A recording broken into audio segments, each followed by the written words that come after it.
The stars twinkled like scattered diamonds against the vast darkness of space. The massive Imperial flagship Dominator moved silently through the void, its sleek silver hull gleaming under the light of distant suns. On the command bridge, Admiral Toll stood with his forearms clasped behind his back, his scaled skin reflecting the blue glow of the control panels. "How much longer until we reach this Earth?" he asked, the word sounding strange on his forked tongue. 3 hours. "Admiral," replied Commander Mox, tapping on a transparent screen. "Our scout ships have already entered their solar system and report minimal defensive capabilities." Admiral Toole nodded, his yellow eyes narrowing. The Emperor had sent him on many first contact missions before, but this one seemed hardly worth his time. These humans had barely managed to reach their own moon. Their technology was primitive, and their planet was divided into competing factions. They would be easy to bring into the Empire. "Prepare the standard intimidation formation," ordered Admiral Toole. "Let's show these primitives what real space power looks like." Behind the Dominator, 20 warships arranged themselves in perfect formation. Each one could destroy an entire city from orbit. The display of force had worked on hundreds of other species.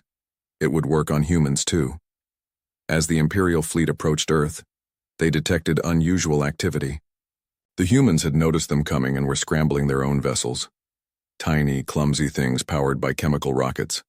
Admiral Toole almost laughed at the sight of them on the view screen. "Look at those primitive ships," sneered Commander Mox. "They use combustion engines. How have they not blown themselves up yet?" "Remember, Commander, we were all primitive once," said Admiral Toole, though he couldn't hide his smile. "Open communication channels. Let's see if they can at least talk properly." The main screen flickered, and a human face appeared.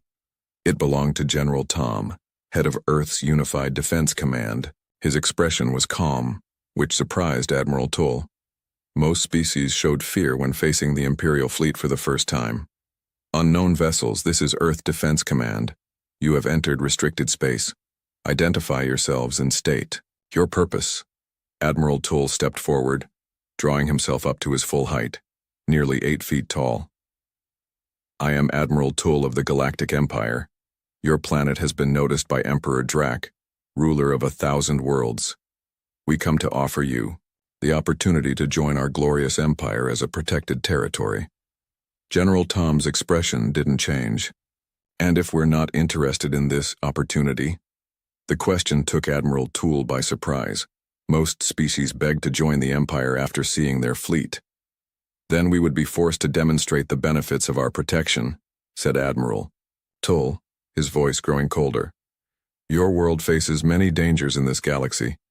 It would be unfortunate if you had to face them alone." General Tom nodded slowly. "I see. Let me be clear, Admiral. Earth is not interested in becoming anyone's protected territory. We welcome peaceful relations with other civilizations, but we will defend our independence." Commander Mox couldn't contain his laughter. "Defend? With what? Those metal cans you call spaceships?" Admiral Toole raised a hand to silence his subordinate, but the damage was done. General Tom's eyes hardened. "We may not have your advanced technology, Admiral, but humans have something your empire seems to lack: respect for others. I suggest you reconsider your approach." The communication ended abruptly, leaving Admiral Toole staring at a blank screen. For a moment he felt a flicker of unease. Most species submitted immediately. These humans were either very brave or very foolish. "They cut the transmission," exclaimed Commander Mox. "The primitives dare to disrespect the Empire." "Send a scout. Ship closer to their orbital stations," ordered Admiral Toole. "Let's see how they react to a closer look at our technology." One of the smaller Imperial ships broke formation and moved toward Earth's orbit, where several space stations and satellites floated. As it approached, sensors detected increased activity from Earth. "Admiral, the humans are launching something," reported the sensor officer. "It appears to be a small vessel of some kind. Primitive design, but moving at surprising speed." On the view screen, they watched as a human ship approached their scout vessel. It was small, perhaps 1/10 the size of the Imperial Scout with a boxy design that looked hastily assembled. Are they trying to attack us? Commander Mox laughed. With that? Admiral Toole wasn't laughing. Something felt wrong. Order our scout ship to maintain distance. But it was too late.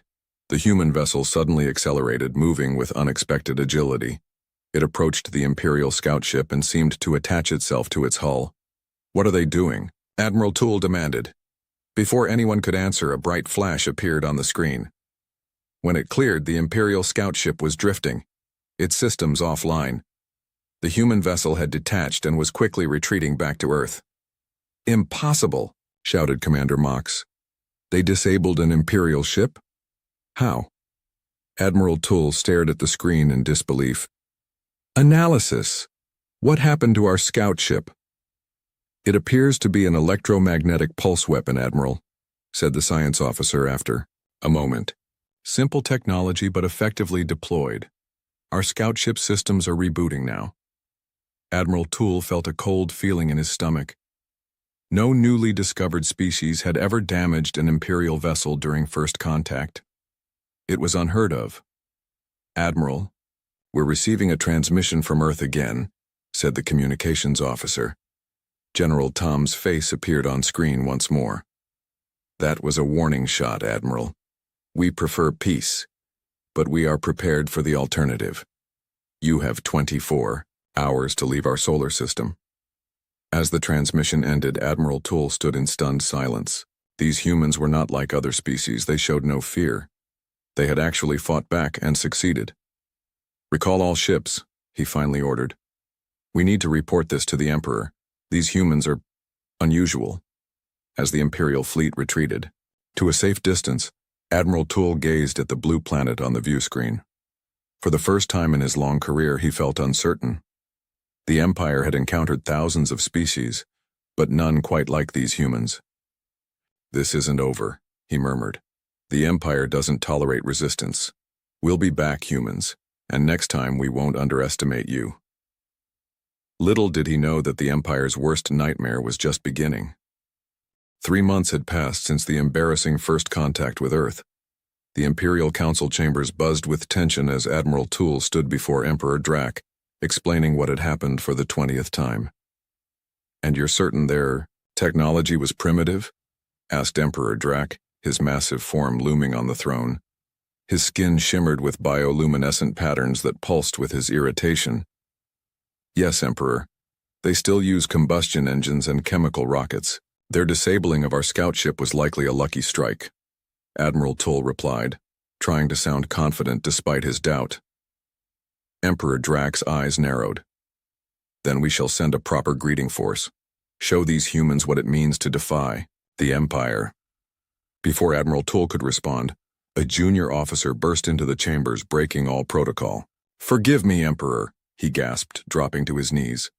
Long-range sensors have detected something entering our controlled space in Sector 7. What is it? Demanded the Emperor. It appears to be a human ship, sir. A wave of laughter rippled through the council chamber. One small human ship was hardly a threat. And this required interrupting our council? Emperor Drac asked coldly. The officer trembled. Sir, the ship is massive, nearly the size of our largest battlecruiser, and the energy reading, they're off the charts. The laughter died instantly. Impossible, whispered Admiral Toole. They were just figuring out how to reach their own moon. Emperor Drac rose from his throne. Captain Ven. A tall, slender figure stepped forward from the shadows. Captain Ven was known throughout the Empire as their best strategist, with metallic implants covering half his face, enhancing his already impressive mental abilities. Take your battle group to intercept this human vessel. Determine if it truly is from Earth, and if so, how they've advanced so quickly. Captain Ven bowed low. As you command, Emperor. The Imperial battle group dropped out of faster-than-light travel near the edge of Sector 7. 5 sleek warships arranged themselves in attack formation, their weapons systems powered and ready. On the bridge of the lead ship, Invincible, Captain Ven studied the view screen with his organic eye, while his mechanical one processed data at incredible speeds. There it is. his second-in-command said quietly, pointing to a blip on the sensor display. Captain Venn zoomed in on the object. What he saw made his breath catch. The ship was unlike anything in the Imperial database. It was massive, nearly as large as their largest battlecruiser, but with a completely different design philosophy. Where Imperial ships were sleek and elegant, this vessel was blocky and overbuilt, with thick armor plating and what appeared to be multiple redundant systems. "That can't be a human warship," Captain Venn said, his voice barely above a whisper. "Is that possible?" "Sir, they're hailing us," the communications officer reported. "On screen," ordered Captain Venn, straightening his uniform. The view screen flickered and a human face appeared. He wore a simple dark uniform with minimal decorations. "This is Captain Jack of the Earth vessel Defiance. We come in peace and request diplomatic talks with the Galactic Empire." Captain Venn studied the human carefully. "This is Captain Venn of the Imperial Defense Fleet. Your ship's capabilities exceed our intelligence reports on human technology. Explain yourselves." Captain Jack smiled slightly. "Captain, we've been watching the stars for centuries. Did you really think we would announce all our capabilities to the first aliens who arrived?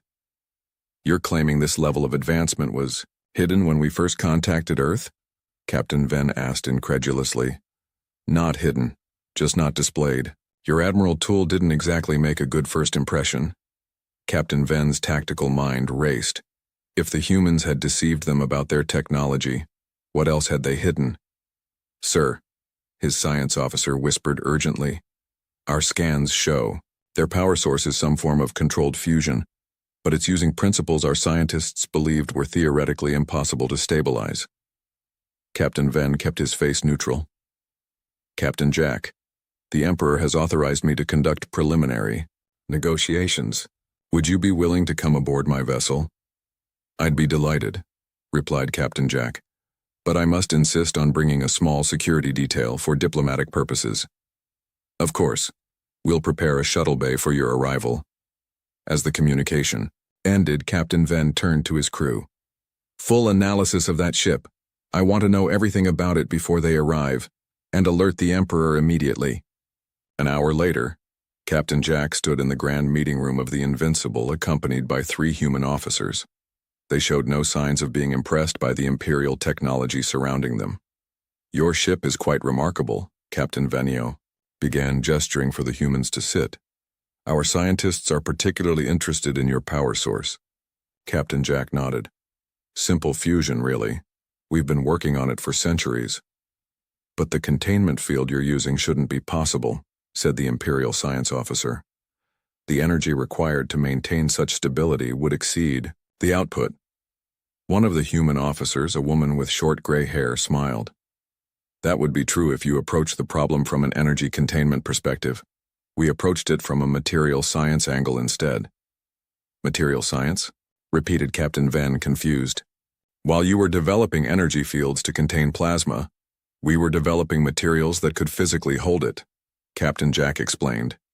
"Different path, same destination." Captain Venn felt a chill run down his spine.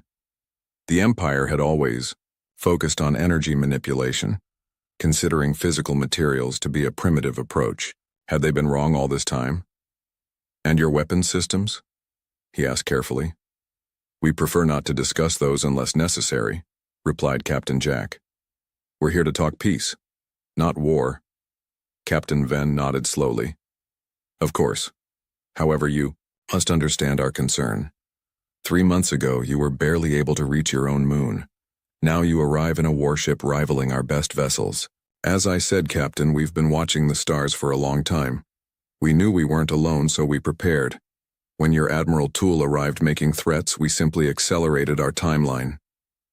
Before Captain Venn could respond, his communication device buzzed. "Excuse me," he said, stepping away to take the message. "Sir," came the urgent voice of his sensor officer, "we've detected energy signatures from the human vessel. They've activated some sort of weapon system." Captain Venn glanced back at the humans who were calmly waiting, showing no signs of hostility. "Are they targeting us?" he whispered. "No, sir. But the energy output it's off the charts. Whatever they're powering up could potentially disable our entire battle group." Captain Ven returned to the table, his face carefully composed. Captain Jack, our sensors indicate your ship has activated weapon systems. Care to explain? Captain Jack's expression didn't change. Just a precaution, Captain. Your Emperor has dispatched another fleet to our location. They'll arrive within the hour. We wanted to be prepared, just in case diplomacy fails. Captain Ven felt his heart racing. How had the humans detected the reinforcements? Even more concerning, how had they built such advanced sensor technology? I assure you there's no need for weapons, Captain Ven said, trying to keep his voice steady. The Emperor merely wishes to ensure these talks proceed smoothly. Of course, said Captain Jack with a smile that didn't reach his eyes. Then we'll continue our discussion. Now, about establishing formal diplomatic relations between Earth and your empire. As the talks proceeded, Captain Ven couldn't shake the feeling that everything the Empire thought they knew about humans was wrong, and that realization terrified him more than any weapon ever could. The Grand Imperial Council chamber fell silent as Captain Ven finished his report about the human vessel, Defiance. Even Emperor Drax seemed shaken, his luminescent patterns pulsing erratically across his massive form. You mean to tell me, the Emperor said slowly, that these humans have achieved controlled fusion using material containment rather than energy fields? Captain Ven nodded, his cybernetic eye whirring as it projected data onto the large screen behind him. Yes, Emperor, and that's just the beginning. Their approach to technology is fundamentally different from ours. Admiral Toole stepped forward, his scales now a pale yellow from stress. Different how? Where we pursue elegant solutions with minimal components, they build redundant, over-engineered systems, Captain Ven explained. Where we refine and perfect, they iterate and improvise. Most importantly, they've developed along technological paths we abandoned centuries ago, seeing them as inefficient. The council chamber erupted in murmurs. The Empire had always prided itself on elegant technological solutions, systems that worked with perfect efficiency and minimal waste. The idea that a species would deliberately choose a different path seemed almost offensive. Emperor Drac raised a hand for silence. Bring in the human delegates. I wish to hear this from them directly. Minutes later, Captain Jack and his team were escorted into the chamber. They showed no signs of intimidation despite being surrounded by the Empire's most powerful leaders. Captain Jack of Earth, Emperor Drac's voice boomed across the chamber. Your ship has caused quite a stir among my advisors. We find ourselves curious about human technology. Captain Jack bowed slightly. We're happy to explain, Emperor, though I should warn you that I'm a soldier, not a scientist. Dr. Anna here would be better suited to answer technical questions. The woman with gray hair stepped forward. Perhaps I can clarify some misconceptions. When we detected your scout ships approaching our solar system months ago, we realized we needed to accelerate our plans. You knew we were coming? Admiral Toole asked, surprised. Dr. Anna smiled. We've been watching the stars for centuries. Our telescopes detected your ships long before you entered our system. Impossible, snorted the Imperial Science Advisor. Your technology couldn't possibly. Actually, Dr. Anna interrupted politely. While our space travel technology was indeed limited, our observational equipment is quite advanced. We've been studying the universe from our planet's surface for hundreds of years. She tapped a small device on her wrist, and a holographic display appeared in the center of the room. It showed what appeared to be the internal workings of the Defiance. The fundamental difference in our approach is this, she explained. Your empire builds ships like fine jewelry, precise, elegant, minimal. We build ships like fortresses, redundant, robust, over-engineered. The hologram zoomed in on the ship's power core. Take our fusion reactor. You contain plasma with energy fields, which is elegant but vulnerable to power fluctuations. We contain it with layers of specially developed materials that can physically withstand the heat and pressure. But that's so inefficient, protested the science advisor. Inefficient but reliable, countered Dr. Anna. If your energy field fails, your reactor fails. If one of our containment layers fails, we have 5 more backups. Emperor Drac leaned forward on his throne, genuinely intrigued. And this philosophy extends to all your systems? Yes, said Captain Jack, stepping forward again. Our ships don't have a single computer core. They have dozens of smaller ones that can take over, if others fail. We don't have one power distribution system. We have 6 separate grids. It's not elegant, but it's hard to kill. The hologram shifted to show the ship's weapon systems, and the Imperial Council grew noticeably tense. As for our weapons, Captain, Jack continued, we focused on kinetic energy rather than energy beams. Simple physics, mass times acceleration. We fire small projectiles at nearly the speed of light. Primitive ballistic weapons? Scoffed Commander Mox, who had been silent until now. Primitive concept, advanced execution, corrected Captain Jack. Each projectile masses only a few grams, but at near light speed it carries enough energy to disable a ship of your size. The room fell silent as the implications sank in. Such weapons would bypass the Empire's sophisticated energy shields, which were designed to deflect energy weapons, not physical objects. Why reveal all this to us? Emperor Drac finally asked. Surely this gives away your tactical advantages. Captain, Jack's expression grew serious. Because we want peace, not war. Earth has no interest in conquest. We built the Defiance as a deterrent, not an invasion force. Dr. Anna added, we've been watching your empire expand for decades. We saw how you absorbed other species, sometimes peacefully, sometimes not. We decided it would be better to negotiate from a position of strength. Emperor Drac's bioluminescent patterns pulsed rapidly, a sign of deep thought among his species. And if we declined peaceful relations, if we decided your technology posed a threat to the Empire? Captain Jack's voice remained calm, but his eyes hardened. The Defiance isn't our only ship, Emperor. It's just the first one we decided to reveal. The implications hung in the air like a physical weight. If humans had been hiding this level of technological advancement, what else were they concealing? Admiral Toole's face showed shock. You're bluffing. Our scans detected no other ships of this capability in your system. Because they're not in our system, replied Captain Jack. After your first visit, we dispersed our fleet. Standard human military protocol. Never keep all your assets in one place.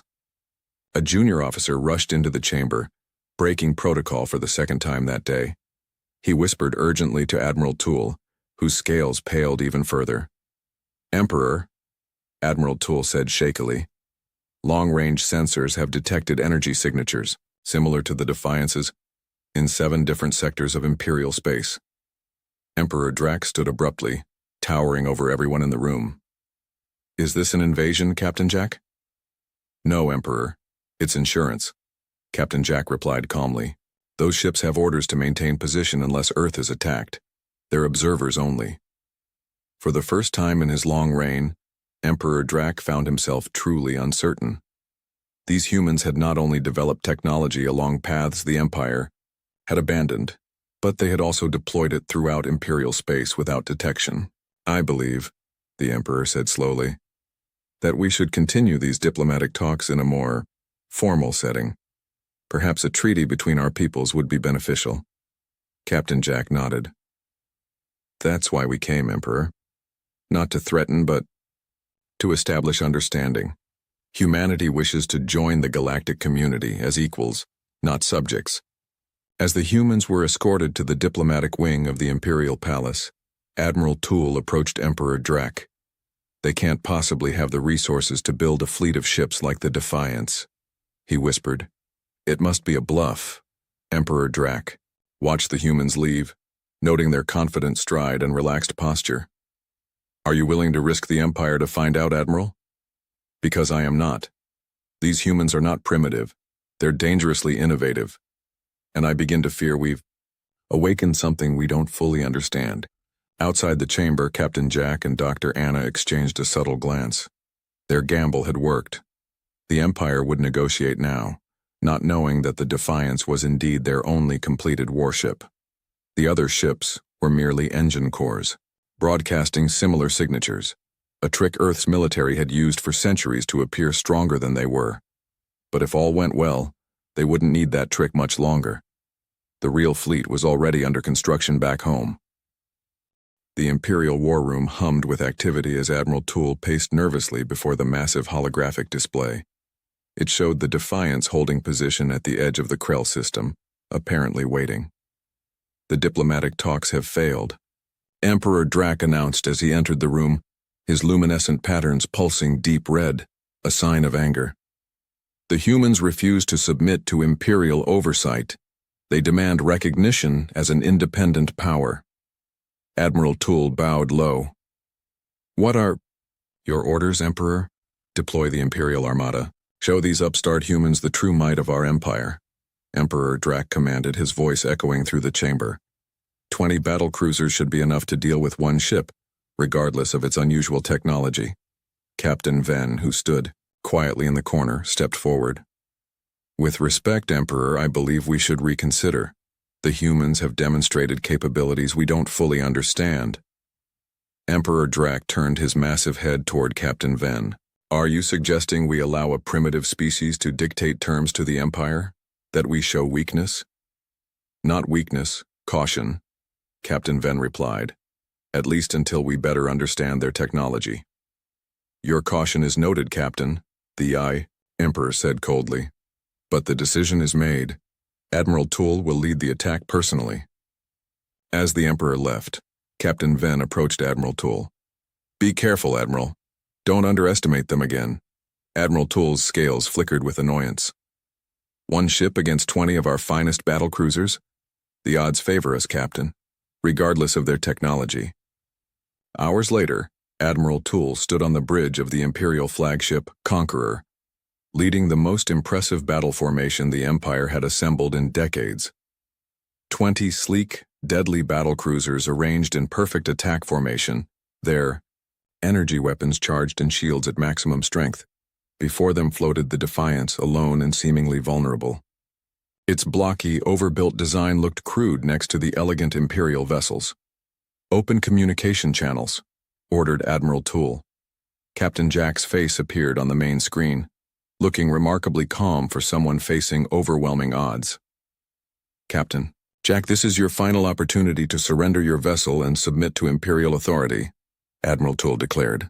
Your ship is impressive, but it cannot stand against the Imperial Armada. Captain Jack smiled slightly.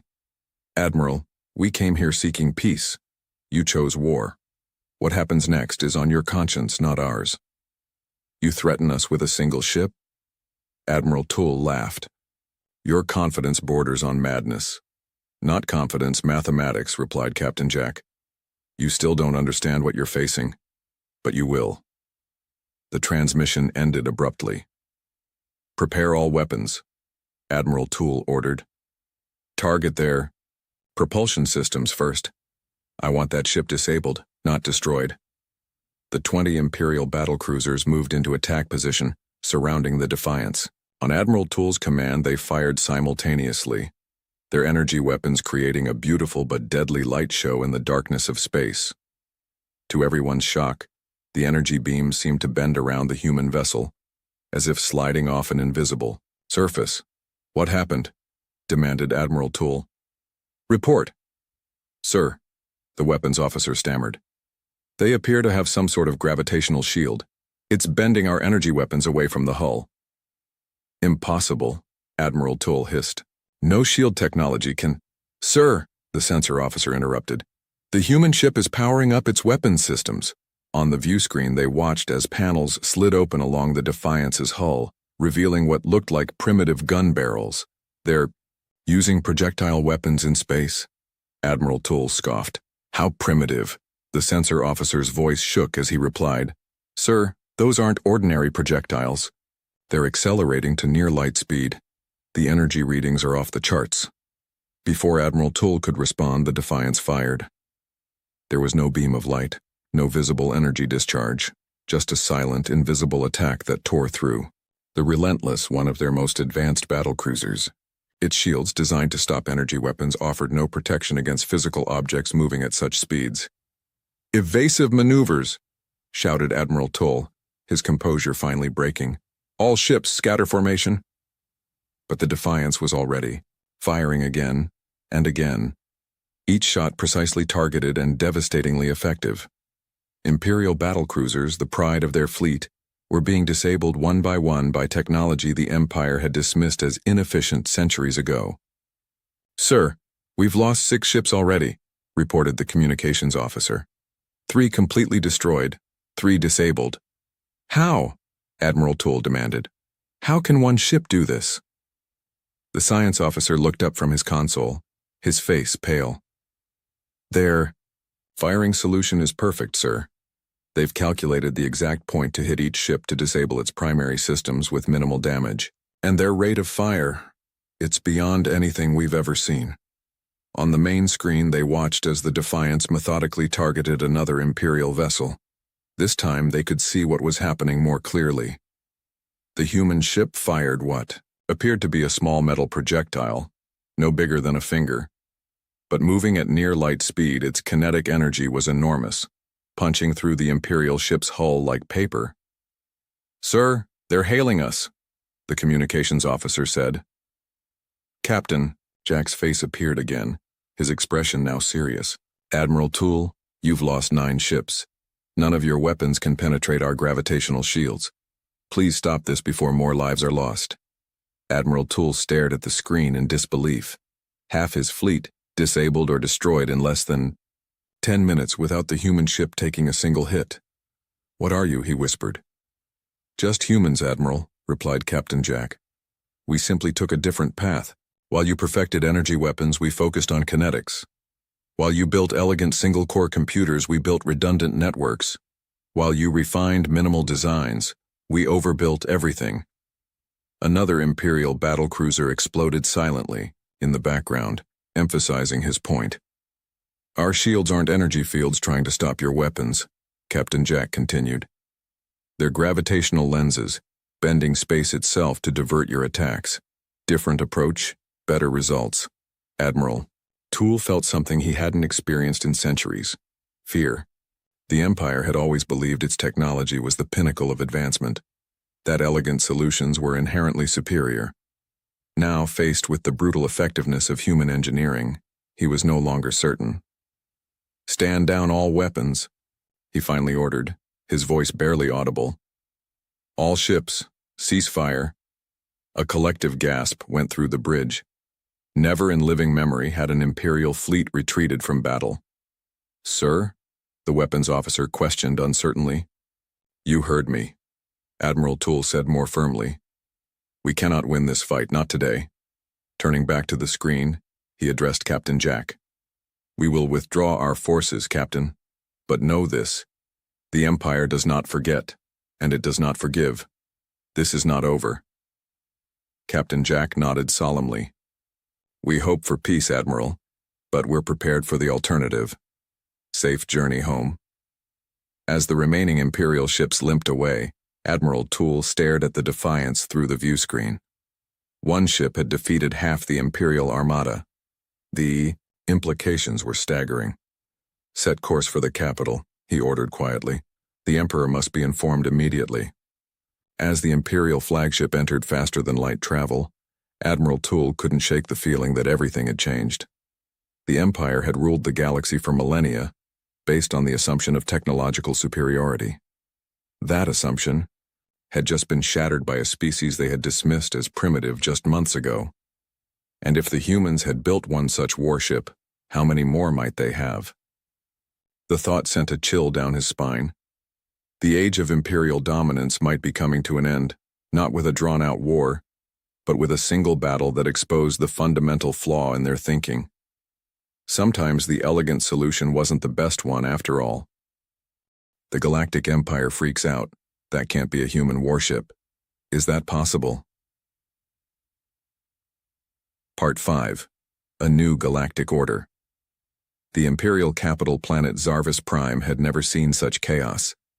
News of the Imperial Armada's defeat spread like wildfire across thousands of worlds. In the Grand Imperial Palace, Emperor Drac faced an unprecedented crisis as representatives from dozens of species demanded emergency council sessions. "The humans defeated half our fleet with a single ship?" asked Councillor Vex of the Tulari Confederation. his antennae twitching with disbelief. The same humans we classified as a primitive species just months ago.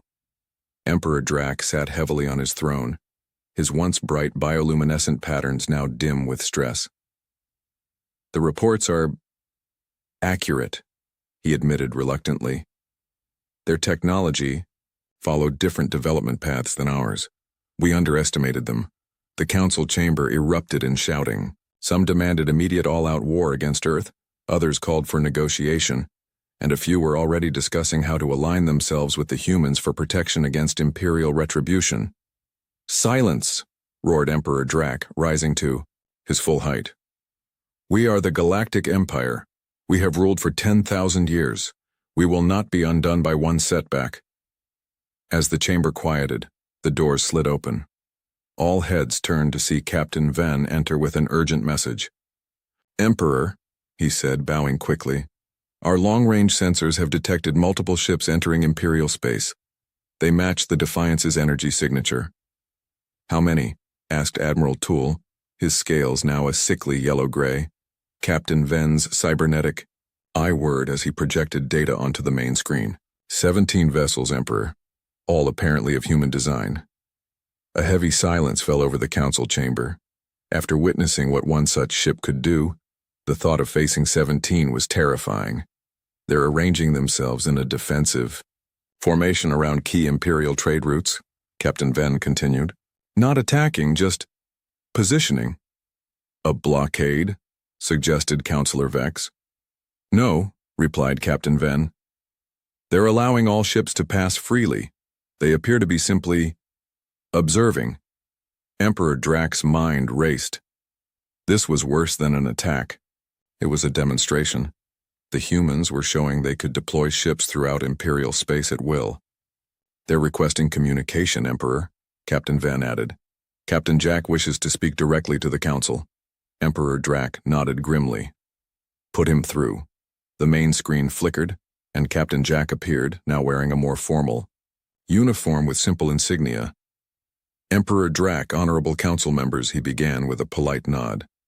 "I hope our ship's presence hasn't caused undue alarm. They're under strict orders to maintain position and take no hostile action unless provoked. You deploy warships throughout our territory and claim peaceful intentions," Admiral Toole hissed. "This is an act of war." Captain Jack remained calm. "Actually, Admiral, we consider it necessary protection for our diplomatic team. Your attack on the Defiance made it clear that some elements of your empire prefer force to negotiation." "What do you want, human?" Emperor Drac asked directly, silencing Admiral Toole with a glare. "The same thing we've wanted from the beginning. Peaceful coexistence," replied Captain Jack. "Earth has no desire for conquest or subjugation, but neither will we be subjugated." "Your terms?" asked Emperor Drac, surprising everyone with his directness. Captain Jack seemed pleased by the Emperor's practicality. "Recognition of Earth and its colonies as a sovereign entity, non-aggression pacts, fair trade agreements, and—" He paused, looking directly at Emperor Drac. "An end to the Empire's policy of forced assimilation, not just for humans, but for all species." The Council erupted again. What Captain Jack was proposing would fundamentally change the Empire's expansion model that had existed for millennia. "Impossible!" shouted several councillors.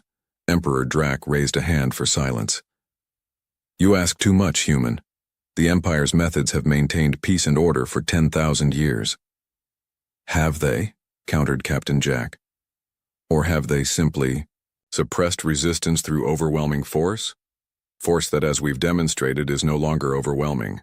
As if on cue, the screen split to show feeds from the 17 human ships now positioned throughout Imperial space. Each one looked slightly different from the Defiance, some larger, some smaller, but all sharing the same blocky, overbuilt design philosophy. "Each of these ships is specialized," Captain Jack explained. "Some for defense, others for support, others for combat. Together they form the first human interstellar fleet. A small demonstration of what we can build when necessary." Emperor Drac understood the implicit threat. The Empire had always relied on its technological advantage to maintain control. If the humans could build ships that rendered Imperial weapons ineffective, everything changed. And if we refuse your terms, he asked quietly. Then we'll defend ourselves, Captain Jack said simply. But we hope it won't come to that. We're offering partnership, not surrender. The Emperor studied the human captain thoughtfully. You could have attacked when our fleet retreated. You held the advantage. Why didn't you? Captain Jack's expression softened slightly. Because that's not who we are, Emperor. Humans have fought countless wars among ourselves throughout our history. We've learned the hard way that victory through destruction only leads to more conflict. He gestured to someone off screen, and Dr. Anna stepped into view. We've prepared a proposal, she said, for a new kind of galactic alliance. Not an empire ruled by one species, but a confederation of equals, each contributing their unique perspectives and technologies. Data began streaming to the Imperial systems. Detailed plans for a restructured galactic government, trade agreements, technological exchange protocols, and more. We've studied your history, Dr. Anna continued. Your empire began as a force for stability after the Chaos Wars. You brought order to a fractured galaxy, but systems must evolve or they stagnate and eventually collapse. Emperor Drac was silent for a long moment, processing. In his 10,000 years of rule, no species had ever approached the Empire as equals. They had always been conquered, or they had submitted willingly. This was unprecedented. Your proposal will require consideration, he finally said. The Empire does not change course quickly. We understand, replied Captain Jack. Our fleet will maintain position as a goodwill gesture, but will take no hostile action.